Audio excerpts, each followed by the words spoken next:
அனைவருக்கும் தமிழர் தின பொங்கல் தின வாழ்த்துக்கள்.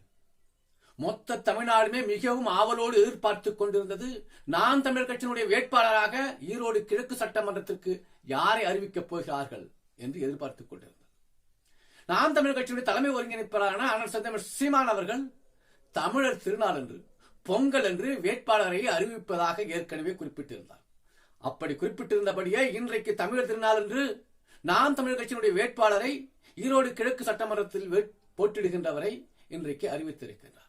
அப்படி அறிவிக்கப்பட்டவர் சீதாலட்சுமி அவர்கள். இந்த சீதாலட்சுமி அவர்கள் 13 ஆண்டு காலம் ஆசிரியர் பணியிலிருந்து மாணவர்களுக்கு கல்வி கற்பிக்கின்ற அந்த கற்பித்த புனித வேலையை செய்து கொண்டிருந்தார். பிறகு தன்னெழுச்சியாக தமிழ் தேசியத்தினுடைய விடுதலைக்கு, தமிழ் இனத்தினுடைய விடுதலைக்கு, தமிழ் தேசியம் மலர வேண்டும் என்ற எண்ணத்தால் உந்தப்பட்டவராக தமிழ் தேசியத்தில் இந்த நாம் தமிழர் கட்சியில் தன்னை இணைத்துக் கொண்டார்.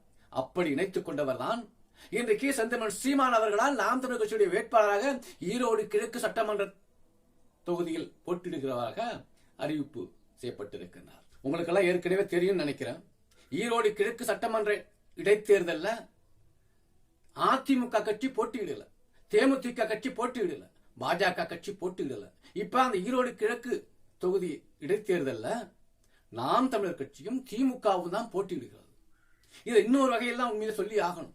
எப்படி அப்படின்னா, தமிழ் தேசியத்திற்கும் திராவிட தேசியத்திற்குமான ஒரு போட்டி, தமிழர்களுக்கும் தமிழர் அல்லாத திருட்டு திராவிட பயிர்களுக்குமான போர் அப்படின்லாம் இது சொல்லணும் முறையா. ஏன் முகமூடி அணிந்த ஒரு திராவிட கூட்டம், தமிழர் அல்லாத ஒரு திராவிட கூட்டம், திராவிட அரக்கர்கள் தமிழர்களை அடக்கி ஆண்டு கொண்டிருக்கின்றார்கள். தமிழுடைய வரலாற்றை அழித்து, தமிழுடைய வரலாற்றை பழித்து மறைத்து தமிழுடைய அதிகாரத்தை கைவசம் வைத்திருக்கின்றார்கள் தமிழர் அல்லாதவர்கள். இப்படியான இந்த இருவருக்கும், தமிழ் தேசியத்திற்கும் திராவிட தேசியத்திற்குமான போர் தான் இந்த ஈரோடு கிழக்கு தொகுதியில் சட்டமன்ற இடைத்தேர்தல். 234 தொகுதிகளுக்கு ஒரு மாடலாகத்தான், ஒரு சாம்பிளாகத்தான் ஈரோடு கிழக்கு சட்டமன்ற இடைத்தேர்தல தேர்தல் நடக்க போகுது. இந்த போர்ல தமிழர்கள் வென்றாக வேண்டும். திராவிடர்கள், தமிழல்லாத இந்த அரக்கர்கள் கூட்டம் தோற்கடிக்கப்பட வேண்டும்.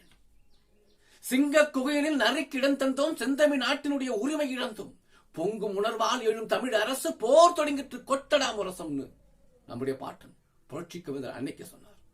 அந்த போர் தான் இன்னைக்கு ஈரோடு கிழக்கு சட்டமன்ற தொகுதியில் இடைத்தேர்தல் நடக்க போது. 234 தொகுதிகளுக்கு ஒரு சாம்பிளா இப்ப நடக்குது. இதுல தமிழர்கள் வென்றாக வேண்டும், தமிழ் தேசியம் வென்றாக வேண்டும்.